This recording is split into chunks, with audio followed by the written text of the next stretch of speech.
L'apôtre des gentils avait compris cela lorsqu'il écrivait qu'il prêchait l'évangile sans recourir à la sagesse des discours, afin que la croix de Christ ne fût pas rendue vaine. 1 Corinthiens 1,17.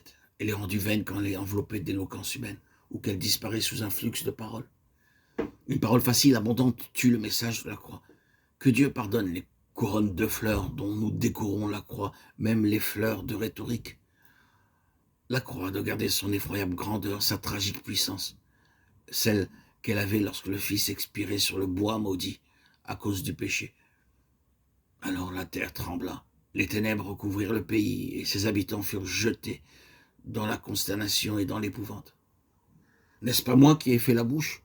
répond l'Éternel à Moïse. « Va, je serai avec toi, et quand tu parleras, je t'enseignerai ce que tu devras dire. » Il semble que maintenant Dieu a répondu à toutes les objections soulevées par Moïse et que l'entretien est terminé. Non, car le cœur de Moïse défaille. Oui, le chemin est clair. Oui, cette fois c'est bien Dieu qui l'appelle, Dieu qui commande. C'est lui qui pourvoira à tous ses besoins, qui l'équipera et le revêtira de puissance. Il n'a qu'à se donner à Dieu et Dieu fera le reste. Rien ne manque que le consentement libre et joyeux de l'instrument, du vase élu. Et ce consentement, Dieu l'attend. Ce vase choisi.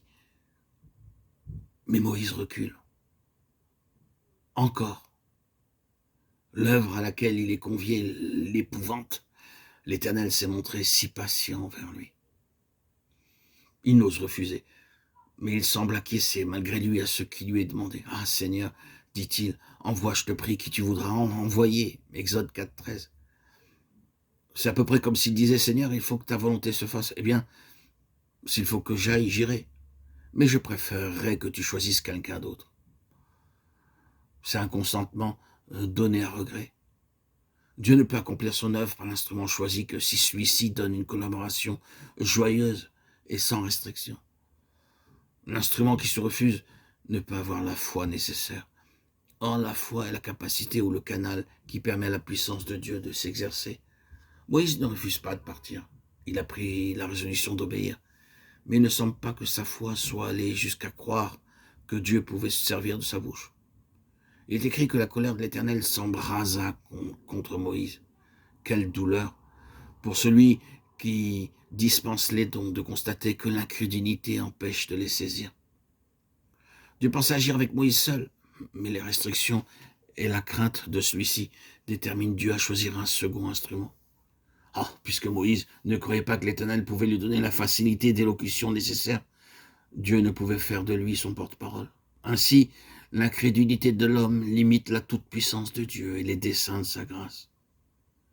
La décision divine de donner à Moïse comme porte-parole à Aaron, son frère, ne fut point prise à la légère. Dieu a besoin du don complet, de la foi des instruments qu'il choisit. Aaron devint donc la bouche de Moïse, qui perdit ainsi une occasion de prouver la puissance de Dieu. Il se contenta du moins, alors qu'il aurait pu avoir le plus. Il se laissa dominer par ses frayeurs, au lieu de croire que Dieu pouvait faire ce qui est humainement parlant impossible. Plus tard, tout à loisir, Moïse eut lieu de regretter cet instant de défaillance.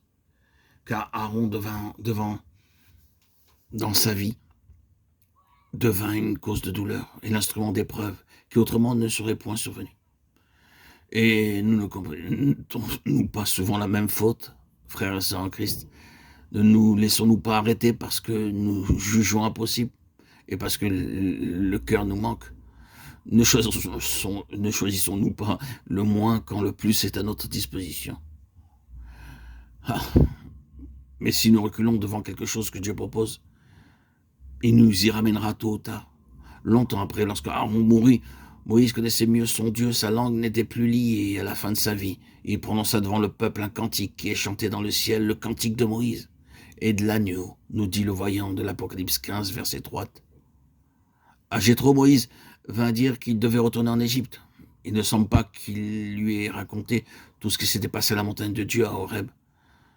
Ceux qui ont été l'objet de semblables révélations et qui ont eu de semblables entretiens n'en parlent pas volontiers.